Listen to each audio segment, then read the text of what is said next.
Many people dream of having a successful career that they love and that provides them with the abundant life that they desire. However, far too many people end up settling short when it comes to career success, working in jobs that they don't enjoy for less money that they would like to have. According to research, 15% of employees worldwide are engaged in their jobs. Only 20% feel very passionate about their jobs, and only 47% of the US workforce are happy at work. This means a lot of people are spending most of the time not really living to their fullest potential or desires to achieve career success. The good news is that having a successful career is something that is largely under your control. If you're wondering how to build a successful career on purpose, then today's episode is for you. Hello and welcome to the Dare to Differentiate show. The purpose of the show is to help you own your voice, value, and visibility with confidence. Whether you're tuning in live or watching the replay, I am so delighted that you're here. Comment to let us know, where are you tuning in from? And what does career success mean to you? Let us know in the comments, what does career success mean to you? Hello. I'm your host, Diana YK Chan, founder of My Markability, LinkedIn Top Voice, where I help you stand out, get hired, and earn more. Something that I'm really proud of this year is really helping my clients position themselves for career success so that they have the ability to reach next level roles and earn a lot more than before. So in the last 3 years, in the last less than 3 years, my clients have earned a cumulative of over $5 million than before. I know a large part is helping them set up that foundation to set them up for success there. So if you need help with your career transition and job search, feel free to book a complimentary call with me at mymarkability.com/call. And if we're not connected yet, make sure to follow me on LinkedIn, YouTube, and Instagram. And I recently jumped on TikTok as well. Okay, so let me just check in the comments to say hello. Hey, Stephen, great to see you here. Hey, Jen, nice to see you as well. All right. Well, we have an audience from in India. Oh my goodness, that's amazing. Nigeria, awesome. Okay, so today's show is all about building a successful career on purpose with Maya Grossman. And today's agenda, we're going to talk about Maya's career story of how she got promoted 10 times within 15 years of her career. And then part 2 is we're going to share practical tips and advice on how to get ahead of the career game, how to create your own career opportunities, what are the common mistakes in getting promoted, how to land your next level role or promotion, how to be recognized as high potential talent, and lastly, how to accelerate your career success. If you are excited and you're here, type in a +1. Let us know that you're excited and that you're here. Okay, awesome. All right, a few things I want to remind you is that the replay will be available on my YouTube channel, where we'll be adding timestamps later on for easy viewing. Okay, so what I also want to encourage the audience here is to click like and comment anytime, share your thoughts and key learnings and questions, engage with one another. I like to also raise the vibrational energy up as well. So let's type in #GoMaya. She's already backstage waiting to come on the show here. All right, let's type in #GoMaya here.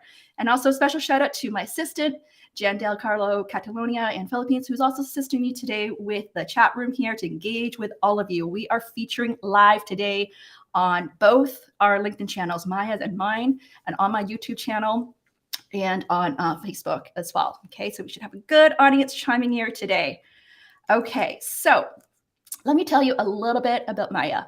I've been following Maya, I would say, for the last year or so, and it's been amazing to see that her growth on LinkedIn with over 100,000 followers. She is a fellow LinkedIn learning instructor with a course on becoming the CEO of your career. She's also the best-selling author of a book called Invaluable. So I hope you guys all check it out.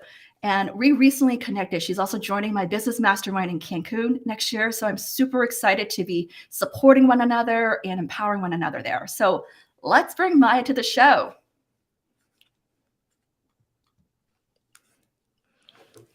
Welcome. Hi, Maya.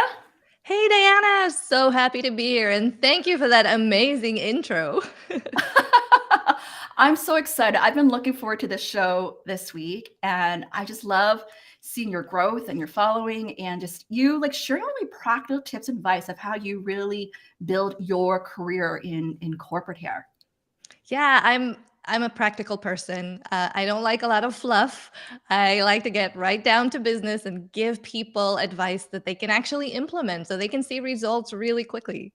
Amazing, amazing. So you guys are going to get a lot of golden nuggets today, step by step, practical advice. So we're going to kick things off with some questions about here. So Maya, what inspired you to do the work you do today? What do you love about what you do? Yeah, well, today I am a career coach and I help high achievers grow their career, level up, and earn high six figures and do it on their terms. And I think for me, very early on in my career, I had no idea what I was doing. I was just cruising along. I took the first job that I could find and I got stuck. And at some point, I had this aha moment of wait a minute, I can actually choose what I want to do, but it was really complicated. I spent 7 years in an industry that wasn't nowhere near where I wanted to be. And I had to move into a completely new profession at the age of 28. So I restarted my career. I took action and actually got results. And initially I thought, okay, this is a fluke. I was just lucky. But then I had to do it again. And I used the same tactics and it still worked. And that's when I realized, okay, I have something here. And I kind of started playing with it, turn it into a strategy, turn it into a system that I can continue using over and over again. And throughout my career, I shared it with my friends, my employees, and they all loved it. And they all were able to Mm. grow their careers. So about a year ago, I made a decision to quit my day job as a VP of marketing and help other people build fulfilling careers. Oh, that's so amazing. I want to give a clapping emoji here. The courageousness of quitting your day job to do this and help other people. So let's get more tactical here. It's like, what were your key success factors in getting promoted 10 times over 15 years? What are Yeah, like your top so three or so? Yeah. I know. Initially, I didn't know. I was just doing what I thought was right. But at some point, I kind of sat down and tried to write down what it was. And when it comes to a promotion, there are 5 things. And I actually have a name for it. I like acronyms. So I call it the startup framework. And essentially, there are 5 things you need to get promoted. You need a promotion strategy. You need to have the right advocates on your side. You need to have the right reputation. So you need to shape how people perceive you. You also need to have very specific achievements. This is not about working more hours, it's about doing the right things. And lastly, you want to have a killer business case that's going to take your promotion from maybe to hell yes. Ooh, I love this. Oh my goodness. Can you guys please type in the comment what were some golden nuggets Maya just dropped? Let's just type it in. Maya, if we can maybe just dive in one of them, like we can maybe just type a little dive in one of them. What does that mean? Like I love the one you talk about business case. What does that really look like to someone Yeah. building a business case? Oh my gosh, that's the one thing I think most people skip. I mean, very few companies actually ask you to demonstrate how you're going to impact the business. But when you think more strategically, you realize that one, most people have a very short memory span. So you may have done incredible things throughout the year, but most of them don't remember. So building a business case is a really great way to put it all together in one place. Yeah. Number two, most people think that in order to get a promotion, they just need to do a good job. They think it's about the past, but a promotion is actually about the future. It's about your potential to do more complex work, to bring more value. And when you create a business case, you also include a plan for the future. Once I'm promoted, here's what I'm going to be able to do. Here is the impact that I'm going to make. And that's how you move your promotion from a maybe to a hell yes. You remove ambiguity. You give your manager and the relevant stakeholders an example of what they can expect so they don't have to wonder. They know when I am promoting Maya, this is what's going to happen. It looks Yeah. great. Let's do it now.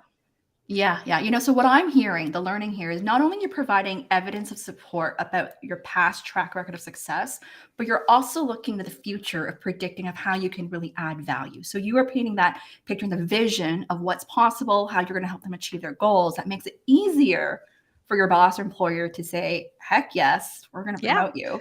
right? I want to share with you a little secret of when I worked at Google as a recruiter. This was like 10 years ago. And I actually had to write tons of business cases to justify why we should hire someone.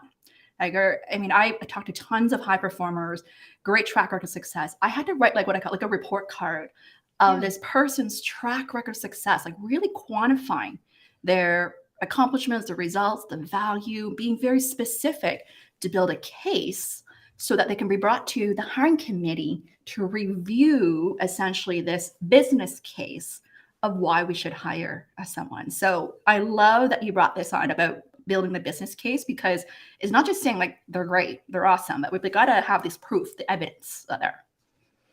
Yeah, and like I said, it's human psychology. People really don't remember. Even your manager, the person you meet almost every week, they're not going to remember everything the same way that you do.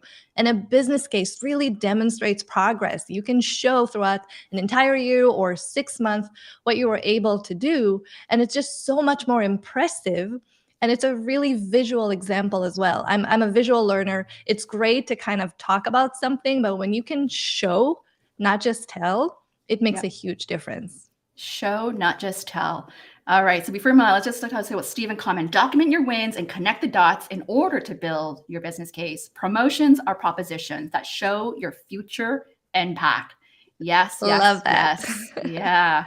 What else here? Sydney said a promotion is about the future, not the past. Makes great sense. Yes. Awesome. So for those who are just joining, I want to welcome you all. I see there's both on our channels here on LinkedIn, Maya, that there's over 100 of you tuning in live. So welcome, welcome, welcome to the show on how to build a successful career on purpose. So Maya, tell us about your book, Invaluable. What inspired you to write it?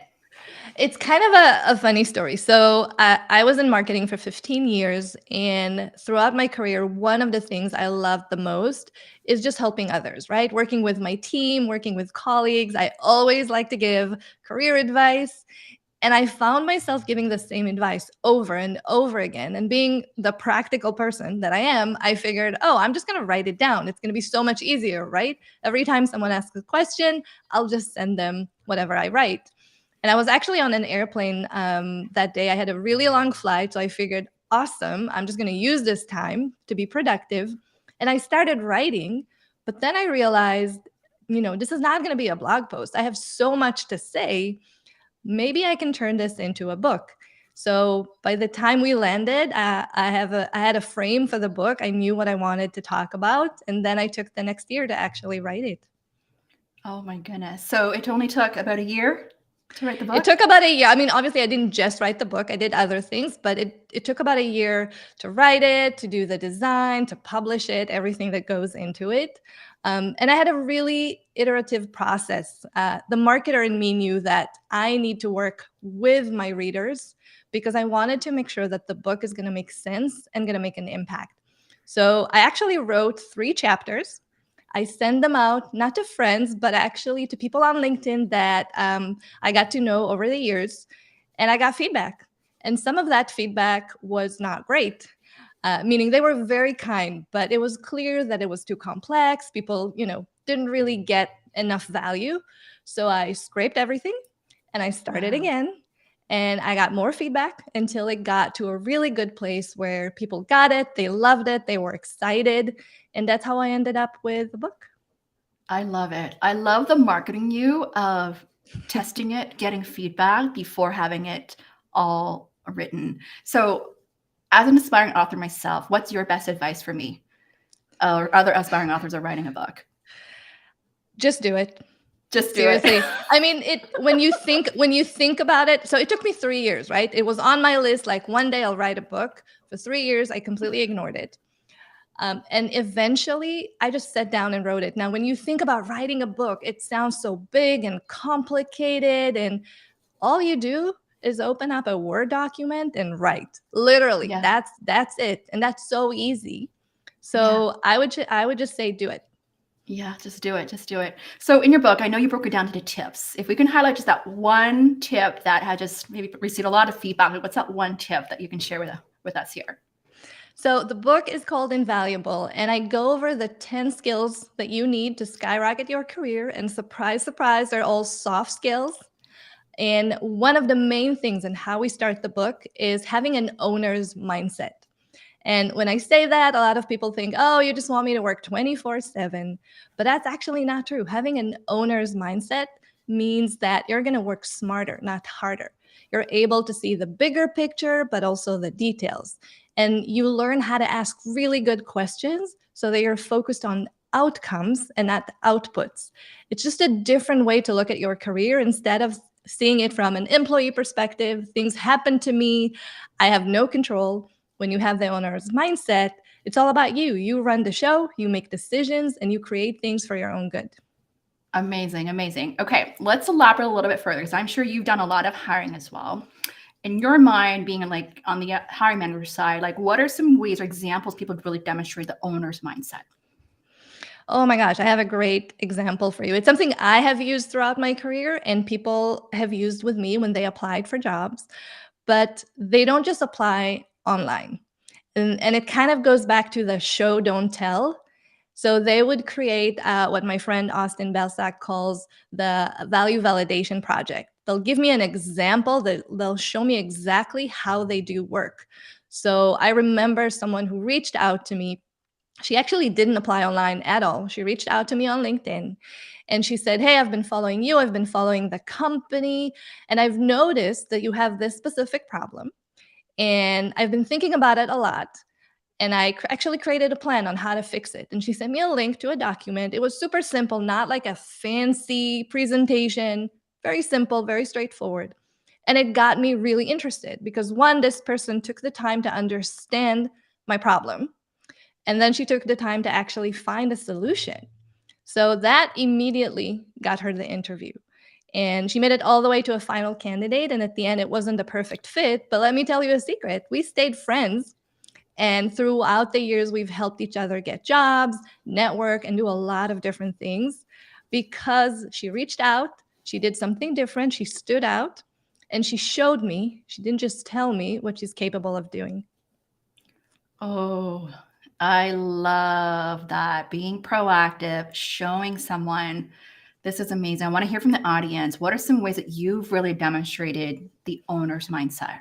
What are some ways that you did demonstrate that to show someone that you have the capability to do that? I'm going to share a quick story. Like back in the corporate day, when I made the big career pivot internally from operations to marketing, and I knew it was really hard to get into marketing, like you need years of experience. I really built a business case of why I'd be a great fit, but also a showcase of the things that I've done that are related to marketing or how I really understand that the customers. So it's going above and beyond. It's not just saying like, hey, I'm a great performer, you should bring me over there, but it's really giving that proof. That's really important. Maya, you mentioned something about outcome versus output. Can you elaborate a little bit on that? I don't know if everyone got to understand the difference between outcomes versus output and why is that important? Yeah, actually, one of the most important things you can do for your career is to understand the difference between the two. So, an output is a quantifiable metric. It's the number of things you have produced. So, for example, as a marketer, it's the number of blog posts that I can write. If you're in sales, it's the number of sales calls that you actually make. An outcome is the result. So in our example, if my blog posts actually drove traffic and that traffic converted into purchases. If it's about sales, the amount of calls that actually translated into contracts. Now, a lot of people spend time on the outputs. I need to make 100 calls. But the only thing that actually matters is the outcomes, because if you make 100 calls, none of them converts, you just wasted your time. But if you make 10 calls and all of them convert, that's 100 times better. And I think sometimes people get lost in focusing on the outputs. And I can give you a great example. This is a story. I was doing some consulting and I worked with a team that didn't have a huge marketing budget. And they have decided that all they're going to do for that entire year is create 50 videos with testimonials from customers, which is a great idea. So they created the first 10, they uploaded them to YouTube, they did nothing to promote them, and they went back to create the rest of the videos. And that was around the time that I joined. And when I got there, I asked them, hey, why are you continuing to create videos if the ones you have right now don't really do anything? And the answer was, well, but we decided to make 50. And exactly, output, focusing on the output. Yeah. And Yeah. this is when we had a really great conversation. And I suggested to do something different. I said, let's try and promote the videos that we have. That will actually give us an indication about whether or not we're doing the right thing. So we did that for a little bit. The videos didn't really catch. So we went back to the drawing board. And instead of creating 40 more videos that don't convert, we came up with an idea for one video that we're going to test. We created that video, then we promoted it. And instead of the 0 views that the previous 10 videos had, this one video got them 50,000 views that then converted into business. But that was the difference. They actually spent less time creating one video versus 40, but they focused on the outcome instead of the output. And when you learn how to do that, that's how you become an invaluable employee. That's how you become high potential talent, because you're going to give the company more for every minute and hour that you actually spend working. Ooh, this is juicy. Okay. Focusing on the outcome over the output. Outcome over output. And I love the example you shared with us, because what I'm hearing from me, the word I use is, what is the bottom line impact? What is the bottom line impact with your outputs? Right? How is this Exactly. either generating more sales, more opportunities, growth, whatever that is? What's that bottom line impact? And it's really, really important, because when you understand that impact or the outcome here, you're positioning yourself for success as a high potential talent. You just said another keyword that I talk a lot about, right? That someone who is a high performer. I remember one of the executives said to me one time, is that someone who's being a high performer does not necessarily equate to being high potential. High performance means you have high potential. And I think it goes back to what you're saying here, is building that business case and showcasing the impact, or what else is possible here. Yeah. And I want to demonstrate that. And there are actually 3 things that move the needle. If you can show that you've contributed to making money, so revenue, saving money, or solving a really big problem that impacts other people around you. If you can do one of these 3 things, you're going to be more valuable to the company. And that means your value is going to grow. That's how you increase your earning potential. That's how you get promoted. That's how you kind of keep growing your career, by thinking a little bit differently, thinking a little bit, more strategically about what you do, instead of spending more hours, which I think unfortunately a lot of people do. But doing more of the same is not going to get you to the next level. Doing next level work is what's going to get you to the next level. Ooh, doing next level work is what's going to get you to the next level. Yeah, before you get the title. And I think this is where a lot of people get it wrong. Yeah. So what I'm hearing is, it's going back to that mindset, right? Also, like, looking ahead is so important, and really anticipating here to being really strategic about it. So amazing. Oh my goodness. We have such a great audience. I just want to say hello to the show, like on how to build a successful career on purpose. Maya is dropping some value bombs here. So thank you. Like what did Stephen just shared here is outcomes focus, understand the greater context of your contribution. And that's how you distinguish yourself. Absolutely. So let's move on here. Let me move on. First of all, I want to tell those who are just joining, check out Maya's best-selling book, Invaluable. Okay, check it out. And the other thing is also check out Maya's LinkedIn course on becoming the CEO of your career. Right? When did it come out, Maya, your course? A few months ago. But it's doing really well. I think we have close to 10,000 people who have already gone through it. Amazing. Check it out, because it's free. It is a nano course. So it's a free course. It's unlocked. So how long is yours? Is it? 11 minutes. It's 11 minutes to change the rest of your career. Yeah. There you go. 11 minutes to change the rest of your career. I also have a course on presenting with confidence. It's also a nano course. It's about 20 minutes long. So check that out as well if you want to up your public speaking skills there. So Maya, I want to ask you, what has 2022 taught you? Oh, wow. That's a good one. Oh my God. I think 2022 was a reminder that anything is possible. Now, because I believe that. I believe humans are possible, can achieve anything they set their mind to, as long as it does not defy the laws of physics. And we have examples all around the world, right? People with different backgrounds, with difficulties, overcoming everything, doing the impossible. And I think anyone can do that, especially in their careers. But sometimes we forget, especially when we have a really, big challenge ahead of us, when something changes, when we have to restart a pivot. And that's what I did late last year.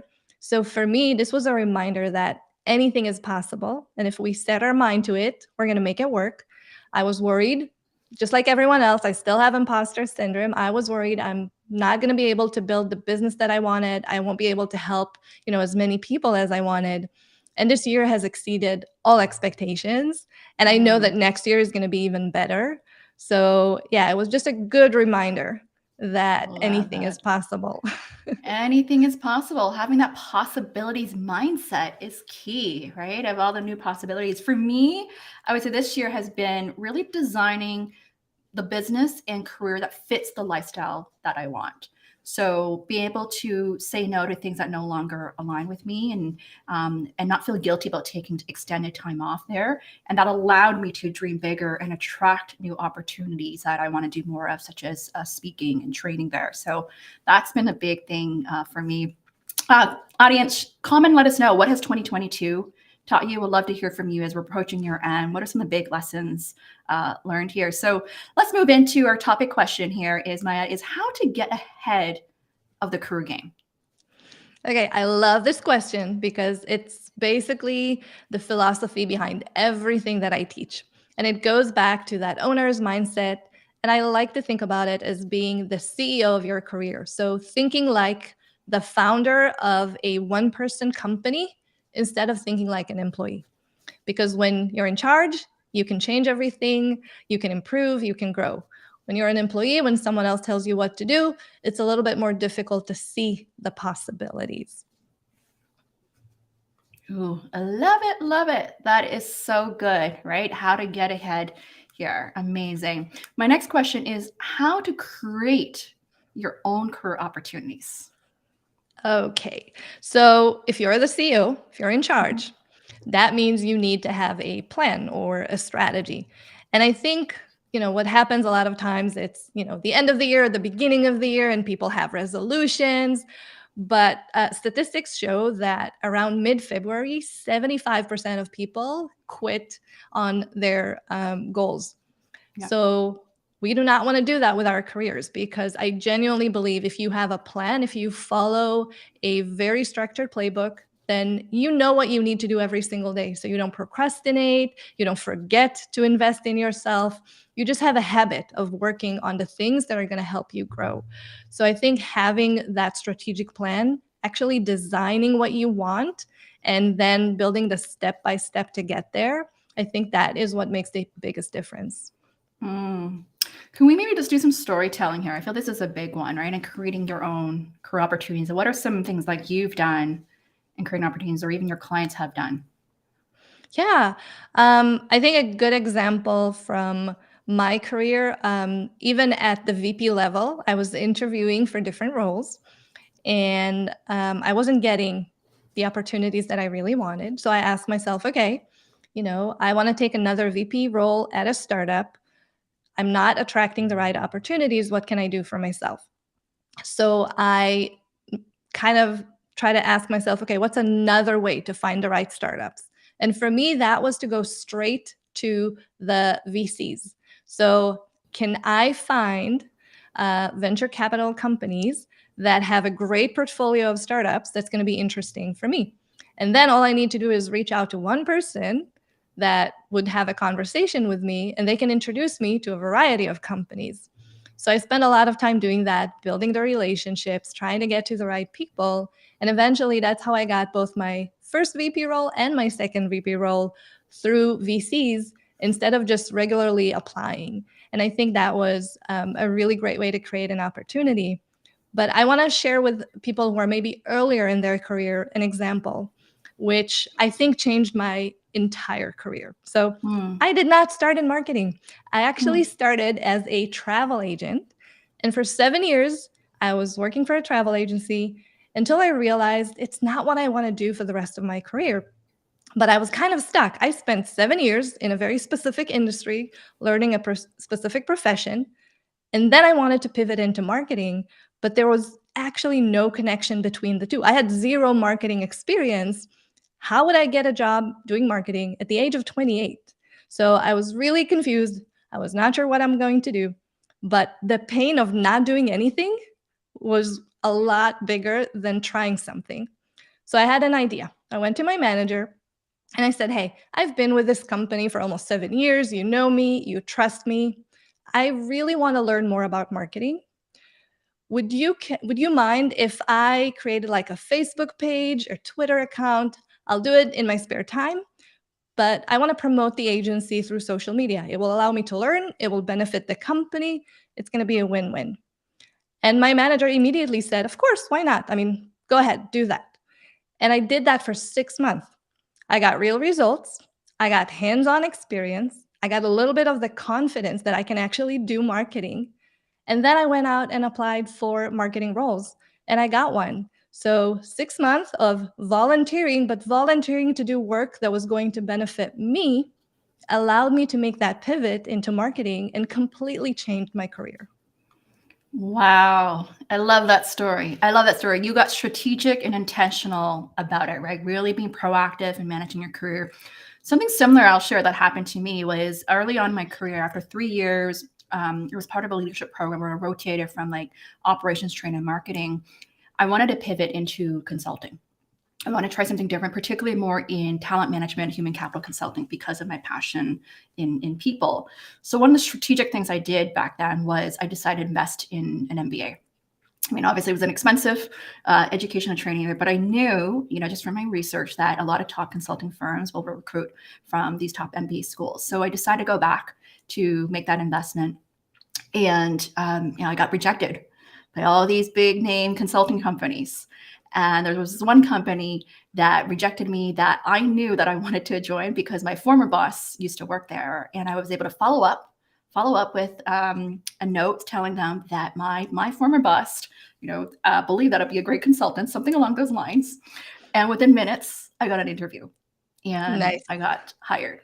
And so talk about creating your own career opportunities, right? Creating that. And one of my philosophy is that if you are heading somewhere that you want or you're interested in, start talking about it. Tell people about it, right? Because that's part of also manifesting it, or for people to keep you in mind for opportunities as well.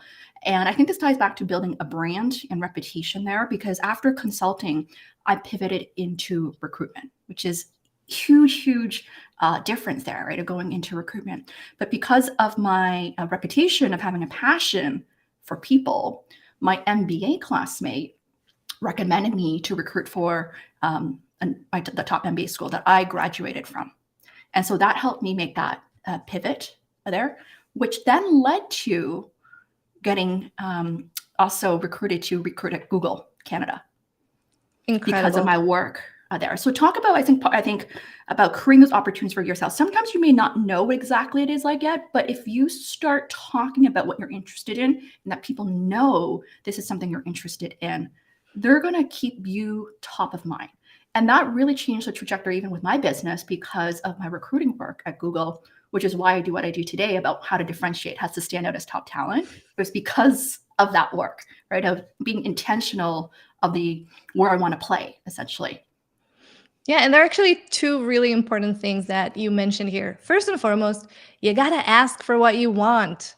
People Yes. don't read minds. You have to ask for what you want. You're going to miss 100% of the opportunities you don't take. Always ask, especially when it comes to a promotion. You need to have a conversation about it. The Yes. other thing you mentioned was about building your reputation and sharing your goals. And I think a lot of people stay away from that. They think, "Oh, I'm going to look greedy. I'm going to look, too ambitious." I actually think it's exactly the opposite. When you share your goals and your dreams, you inspire people, you demonstrate that you have a vision, that you can think strategically, and you just open doors for yourself. So always share it. Absolutely. Now, obviously, be smart about how you're sharing it. Don't go around saying, "I want to make a lot of money." Talk to people about the impact that you want to make. Talk to them about the value that you're going to drive, and you'll be amazed at how many doors are going to open for you. Absolutely. Okay. It looks like the audience is really engaged right now here. Like, Orlando just said that this is on fire. Stephen wrote, Maya, I love how you're proactive and gave yourself stretch assignments that gave you the needed experience. And Cindy also wrote that you had an open mind manager that wanted to see you succeed. Fantastic. That's amazing there. Yeah. Volunteering is key here. Absolutely. Yeah. Let's continue the conversation here. I love this. So let's talk about what are the common mistakes people make in getting promoted? Oh my gosh, this is a painful one, but I'll definitely go ahead and share so people can learn from it. First and foremost, and we kind of mention it, people don't ask. They just assume their manager is going to read their mind and give them a promotion. So, mistake number one, you have to ask, you have to apply, you have to do something about it. It doesn't normally happen. We also talked about the fact that people think that a promotion is a reward for a job well done. It is not. You can be very good at your job and still not get promoted. A promotion is a vote of confidence that you can do next level work. So you need to demonstrate that you can stretch, that you can think more strategically, that you can do this type of work. So I think that's another mistake, spending hours and hours doing the same thing instead of doing the more strategic things that are going to demonstrate that you're ready. And I think one more challenge is that people wait way too long to start talking about a promotion. It's a process. You shouldn't wait till like a week before a performance review. You need to make a decision that you're ready to start working towards the next level. You need to then do the work for a couple of weeks or months, depending on where you're starting from, so that when the performance review comes or the promotion cycle happens, you don't have to start from scratch. You have the right advocates, you have demonstrated the right skills, and that's going to make it so easy for your manager to say, hell yes. Yeah, I cannot agree more. I cannot agree more here. It's really, what do you call it? Sprinkling these breadcrumbs throughout the year. It's not waiting till performance year in review to ask for that promotion. And I remember actually when I worked in corporate, I actually did a study, a research in my department. There's over 300 people in my training role. And what was really interesting was that majority of the employees thought they were ready for a promotion, and majority of the managers thought they were not ready for a promotion. So there was this gap, a misalignment and gap of what employees felt versus what management felt. And I think part of it is what you've been talking about here is build that business case, have an owner's mindset, be proactive, right? Showcase all these outcomes. Like there's the things that you can intentionally do to be top of mind, to showcase readiness. Yeah, and I'll give you one tip, one piece of advice that can change everything. And it's so small and stupid that you're going to laugh when I share this. So usually when your manager is going to be the most important stakeholder when it comes to your promotion. So you want them on your side. And what most people do when they have a one-on-one is they start a complaining session, right? It's your one-on-one. You talk about all the challenges, all the problems, everything that's going, off course, which is what you should be doing because your manager can help you. However, research shows that if you start a conversation with positive priming, then your manager is going to be, more impressed. They're going to be less judgmental. They're going to remember what you started with, and they're going to change their perception of you. So making a tiny, tiny change, like deciding that every one-on-one is going to start with you sharing what went well this week, how you have succeeded, and then you can go and complain. That little change is going to make a huge difference in how your manager perceives you for the rest of the year. Oh my God. I love this very practical tip because to me, it's like what you focus on expands or the impression that you want people to remember, right? You just start that like, hey, this is what I achieved this week and this is what I'm proud of. And here are some things or challenges I'm faced with that I'd like to get your feedback on. Exactly. That changes the feeling of being more, I feel like, solution-oriented type of mindset versus a bit of that victim's mindset there. And also, come on, your manager is going from meeting to meeting. Every meeting is just challenges and problems. They're stressed. And finally, they get to talk to you and you're going to tell them something positive. Maybe you're even going to tell them, oh, thank you for the feedback from last week. I've actually implemented it. And, I was very successful this week. So making a tiny change in how you do your work can make such a massive impact on the perception that people have. Because unfortunately, perception is reality, right? You can be amazing. And if no one knows what you're doing, they're going to create a perception that, maybe you're too quiet because they haven't heard of you, or maybe you haven't raised your hand in a meeting, so you're not leadership material. And it's really annoying that people make assumptions, but this is what we all do as humans. When we don't have context, when we don't have enough information, we just complete the story. So instead of letting people come up to their own conclusions, you can shape their perception. And this is a great example on how to do it. Just start with the positive, and that's what your manager is going to remember. Yeah. So I just summarize. True promotion is perception. True promotion is perception. I love that. So we got a couple of questions from the audience here, Maya. And if you guys have any questions, feel free to type it in here. So the question is around like the relationship here is, how do you build the right advocates? Okay, love this question. For the longest time, I thought, I'm just going to keep my head down. I'm going to outwork everyone else and I'm going to win. I completely ignored people. But this is important. People promote people, not a machine. Other people are going to sit in a room and make a decision whether or not you're going to get this promotion. So you should really make sure that you know who these people are, that you build a relationship with them early, not a week before performance review. Actually build a relationship, because people will go to bat for you if they like you and if they trust you. So those are two things you need to accomplish. And when you find the right people, you can start a relationship with them. You can find ways to add value. Even if you don't have a direct working relationship, you can check in every couple of months, maybe offer some advice, maybe refer an employee that they can hire on their team, maybe recommend a book that's going to be helpful for their personal growth. Whatever it is, get to know them, deliver the value on a consistent basis. And when you are ready for a promotion, and this is what most people forget to do, let them know. If they're the people who can support you, they need to know that you're doing this. They need to know that you need their help. And if you build a business case, that's going to make their life so much easier to advocate for you. Oh, make it easier for others to advocate for you. Make it easier for others to advocate for you. This is something I talk a lot about, especially when to job seekers. Make it easier for people to endorse you, to recommend you, to refer you.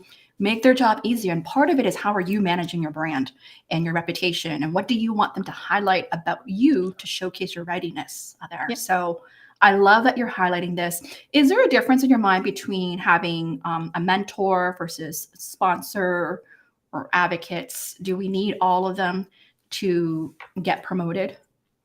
Yeah, I definitely think there's a difference. They can overlap, but not necessarily. So I usually think about my advocates as the people who are most likely to be in the room to make the decision. So first and foremost, your manager, and usually your manager's manager. Those are the two advocates you have to have on your list. And then anyone who might whisper in your manager's ears, who they actually listen to. So those are the people I would focus on. When it comes to mentors, mentors don't have to be part of your organization. They don't even have to be part of your company. You can find mentors externally, and you can find mentors on a professional level. So I was in marketing. I actually had another CMO as my mentor. But you can also find mentors who can help you more around navigating the corporate world or thinking more strategically. But I do think it's a bit of a different relationship. What I will say is that one of the most valuable things that you can do is find a mentor at your company, maybe someone who is a few levels above, because even if they're not directly impacting your promotion, they'll have incredible insights, that they will be exposed to opportunities that maybe you can't see. And because they're super senior, they might actually have an opportunity to impact some of those stakeholders that you want to convince. So it's a really, really great way to set yourself up for success. Yeah, I love that. I love that. So I'm going to build on this question. And this is something I hear from quite a few of my clients as well, like how to build a good relationship with your manager. Now, one of the challenges I sometimes hear from clients who are new to the organization is they feel like they don't get enough face time with their manager, or they're just too busy, or the one-on-one got delayed or got to postpone there. What's your advice on that, of how to continue to build that visibility? Yeah, well, funny you should ask. Literally this morning, I was exchanging texts with who was the person who was my manager at Microsoft more than 7 years ago. We are still good friends, and he's a close mentor. So that's how you build a great relationship. I think at the end of the day, you have to remember that your manager is a person. And I believe in building a personal relationship, not just a business relationship. So the first thing I usually recommend is to have an agenda-free meeting. And that means you're not going to talk about work. You're just going to get to know this person. And it's so much more important in a remote world because you don't have that like water cooler opportunities. You don't have lunch together. You really want to get to know them. You want to know what makes them tick, what they care about, what they like on a personal level. I found that that makes a huge difference. It makes people a lot more receptive. You build trust. So that's a great practice to start with.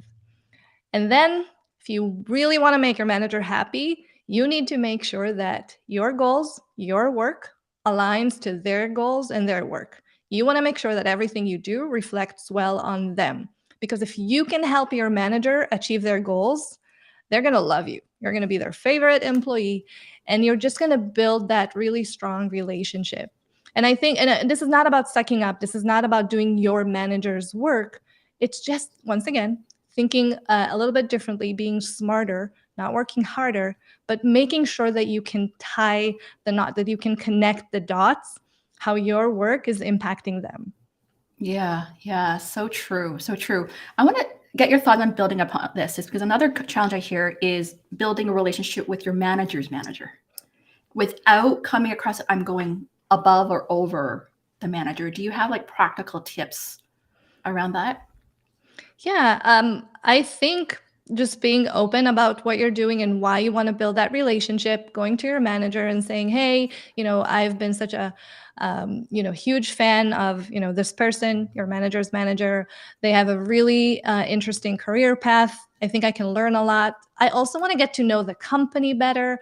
I want to understand the business at the higher level. Would you mind if I have like a monthly, quarterly?" skip meeting with this person. And if you have built a good relationship with your manager, they shouldn't have a problem with it. But I know what's going to come up in the comments. But what if my manager doesn't want me to do it? What if they block me?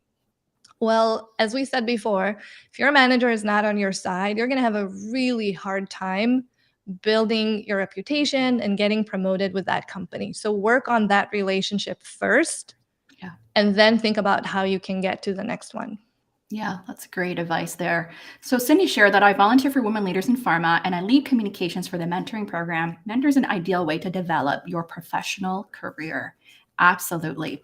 So let's get a bit more tactical here, and I know this is your area of expertise, Maya, is how to land your next level role or promotion. And I wanted you to talk a little bit about the post you did today of things that you do for career success. What are those habits are there? Yeah. So what I shared today is that working on your career is a little bit like going to the gym. You can't do it once and expect results. You're not going to get a six pack if you worked out once. I wish that would work. But unfortunately, this is something that you need to repeat over and over to build muscle, right? And it's the same with your career. You have to work on it all the time. You have to keep growing. You have to keep learning. You need to put yourself out of your comfort zone. So I like to have a routine. Every single week on Sunday, I spend 30 minutes looking at the week ahead and planning what I'm going to do to grow my career, not the day to day work, but how am I going to grow my career? And me personally, I spend about an hour or 2 hours a week learning. So I would literally put in like little slots for me to listen to podcasts or read books.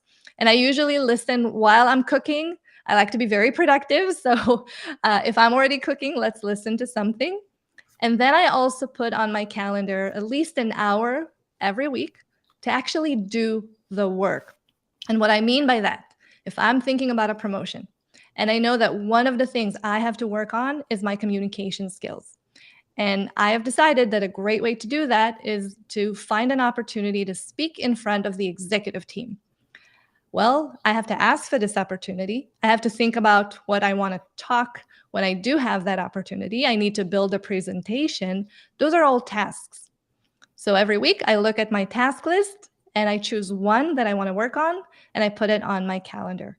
And I work really well in the morning, so I would do that before my workday. Some people prefer the evening, and it's just 1 hour. I promise Yeah. you, everyone on this stream, you can find 1 hour a week to help yourself grow so that you can finally demonstrate that you're ready for that next level. Oh, I love that. Find 1 hour on your own professional development, right? I would say more than 1 hour, but I remember I actually Of recently course. learned, more than 1 hour. I actually recently learned this summer when I was away at the Paris Mastermind, to take it further was to spend at least an hour a day on creating the masterpiece of your life. So your career is part of your life, right? Yep. Of investing in other aspects of your life, whether it's your health, your wellness, really spending time on that so that you can create the life that you truly love and a career that fulfills you, and how that will fit into your overall lifestyle as well. So I love that you're talking about this, because a big part is going back to the growth mindset, the learner's mindset. And this is why I love also investing in podcasts, books, masterminds, group Yep. coaching. All these things is going to really empower you to take it to the next level. But what's more important, what you just said, is it is really implementing, taking massive action. That would be huge, right? In terms of that quantum leap type of growth there. Yeah, that's the only difference. I think when people hear the word success, they think talent, or they have crazy charisma, or they have this something about them. It's not that, it's not luck, none of that. The only thing that makes a difference is taking action. That's it. Taking Just action. taking action. That's it. Take action. I taught, well, take massive action. I attended this warrior camp 10 years ago, and it's all about act in spite of fear. Take massive action, right? If you want something, do it, right? Don't wait. Don't overanalyze it. Okay. That's really, really important. Cindy commented here, Maya, that you are so inspiring. You have shifted my mindset. Thank you. Thank you. Amazing. Amazing to hear that. We're going to be wrapping up soon. So if you have any other final questions, please let us know in the comments here. So Maya, I have another question for you here is, let me see. Okay. Let's go back to where we're wrapping up here, is how to accelerate your career success. I know you share some stories here as we wrap up, like really for people to think about how to really quantum leap it. Yeah, well, it definitely starts with mindset, right? If you believe that you're the CEO of your career, if you believe that you have the power to make changes and actually drive your career forward, that's step number one. Because when you don't believe, you will never act. And we just said you have to take massive action. So step number one is mindset. Believe that you're capable. And then it's all about being intentional, not waiting for things to happen, not hoping, not praying, but actually putting together a plan. And if you don't know where to start, just ask yourself, what is the next thing for me? What do I want to do next? And if you can articulate what that is, and it's just about saying, oh, I want to be a senior product manager at a Fortune 500 company. That's a career destination. If you can figure that out, then you can just reverse engineer what it takes. You're going to break it down into little tasks, and every week you're going to spend 1 hour working on that task. That's how you accelerate your career growth. You're intentional, you figure out what you need to do, and then you take action, and you're going to be amazed how quickly you will actually get there. Because most people, I would say, if I had to guess, I would say more than 90% of people never do that. They just go throughout life. They go through work. They just do the day-to-day. They do their work. They complain a little bit. They go home. That's it. Yeah. But if you're intentional, if you're constantly thinking, what should I do next to grow my career? You're going to grow 37 times faster. Yeah, 37 times faster. So I'm going to summarize. Bottom line here is mindset, having an intentional plan, and taking massive action. Those are like the three key takeaways. If anyone want to type that in, mindset, intentional, plan, and action here. Okay, so I want to ask the audience here is, what is your biggest takeaway from this conversation? Right? What action will you take? Right? Not just the learning here, but tell us what action will you take as you think about moving into 2023? What action will you take here? Right? Right. So and what's I want to ask you, Maya, is, for those who are thinking about their career life now in 2023, like, what's your best advice for them? What can one start doing now? I think the best advice I have is to take the last 2 weeks of the year to think about what you really want, what your dream is. And a really easy way to do that is to imagine your perfect day. So sit down and think, if this was the perfect day, if anything was possible, what would I do? And from that, hopefully, you can actually figure out what you want to do next. And then you're going to reverse engineer what it takes. And I'll give you another tip that most people ignore, but the ones who don't make quantum leaps in their careers. Go and talk to people who have the job you want to have. Yeah. So if you're dreaming, like me, about becoming a CMO, I spent so much of my time talking to other CMOs before I was even an executive, because I wanted to know what it takes. I wanted to know what their day-to-day looks like. I wanted to learn what I need to focus on in order to get to that level.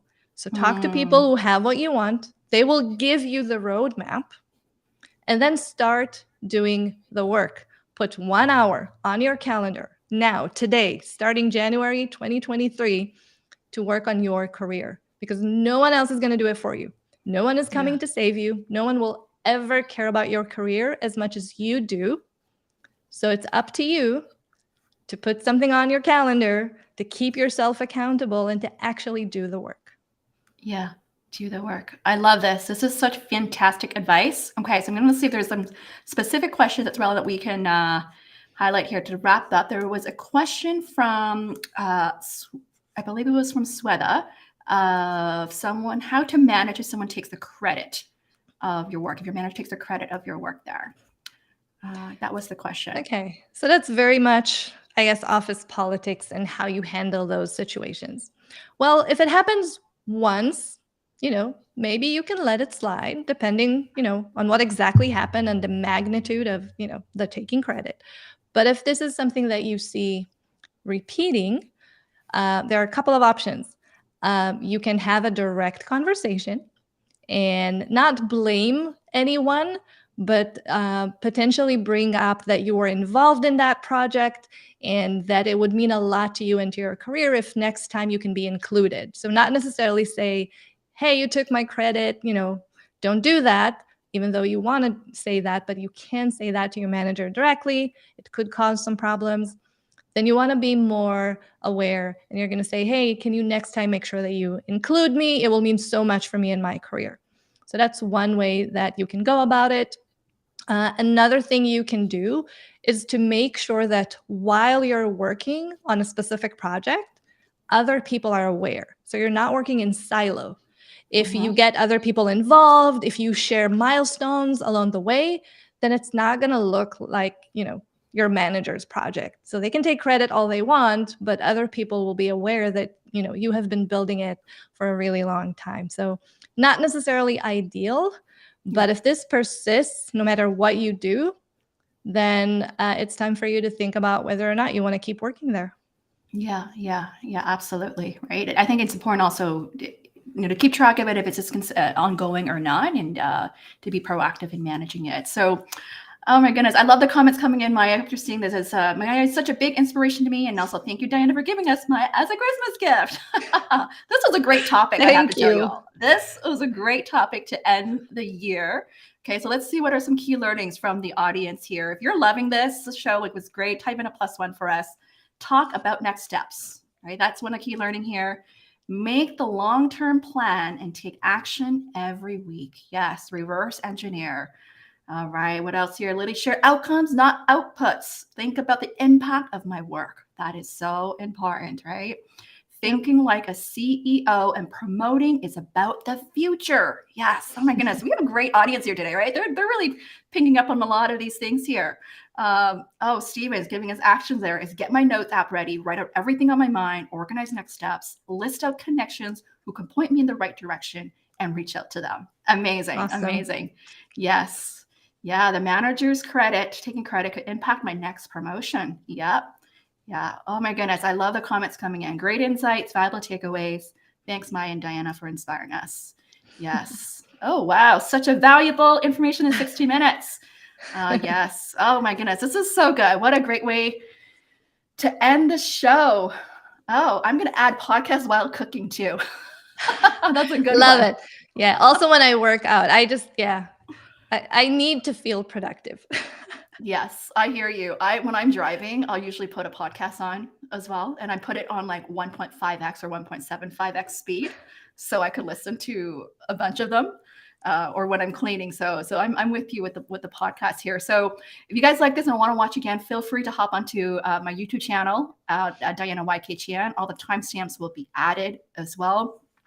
I do plan on having my final show of the year next week here. I plan on actually doing another show on reflecting on 2022 and how to plan for 2023. So I'll be sharing some of my lessons learned, highs and lows, and what my plans are. So if you're interested, come join me next Thursday at the same time as well, and come ask me anything there. Maya, tell us a little bit. Where can people find you? I know there's a lot of your audience already here. Well, obviously on LinkedIn, but anything else you need is on mayagrossman.com.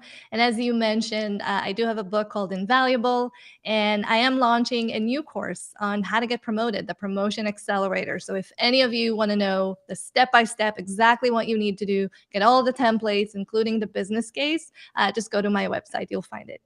Oh, amazing, amazing. I'm so proud of you, Maya. I'm so proud of Thank you. you. You really experienced exponential growth, like being your business this past year. And I love that you built an amazing audience that you have on LinkedIn. Yeah, my 10-year goal is to change the lives of 1 million people and make sure that they build careers that they love and enjoy. So it's a lot of work, but I'm here to do it. Amazing. Oh my God, thank you for declaring that. I love that. I just had goosebumps when you just said that there. I just had major goosebumps. I'm going to be cheering you on and supporting you along the way. So thank you all for being here. I look forward to seeing you next week, and have a wonderful day. Cheers.